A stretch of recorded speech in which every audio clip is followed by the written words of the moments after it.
இந்த வாரம் பிக் பாஸ்ல யார் எலிமினேட் ஆக போறாங்க அப்படின்னு சொல்லிட்டு எல்லாருமே ரொம்பவே ஆர்வமா இருக்காங்க.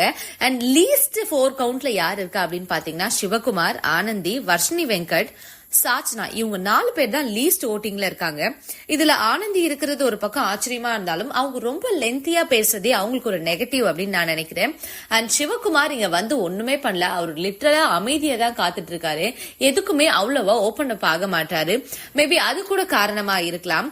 அண்ட் வர்ஷினி வெங்கட்டும் கூட பாத்தீங்கன்னா தேவையில்லாத டார்கெட் பண்ணிட்டு இருக்காங்க. சோ அதனாலதான் அவங்க வந்து பாத்தீங்கன்னா லீஸ்ட் கவுண்ட்ல இருக்காங்க. இதுல முக்கியமா வந்து பாத்தீங்கன்னா சாச்சனா, இவங்க வந்து ரொம்ப ஓட் கம்மியா தான் இருக்காங்க. பட் விஜய் சேதுபதி அவர்களோட இன்ஃபுளுன்ஸ்னால தான் இன்ன வரைக்கும் இவங்க வந்து இந்த வீட்டுல சர்வை ஆயிட்டு இருக்காங்க அப்படின்னு நினைக்கிறேன். ஏன்னா அது மட்டும் இல்ல, இவங்களுக்கு யார் ஓட்டு போட்டுட்டு இருக்கா அப்படின்ற மாதிரி எல்லாம் கூட மீம்ஸ் எல்லாம் வந்துட்டு இருக்கு. இந்த வாரம் யார் எவிக்ட் ஆக போறாங்க நீங்க நினைக்கிறீங்க அப்படின்றத மறக்காம கமெண்ட் பாக்ஸ்ல கமெண்ட்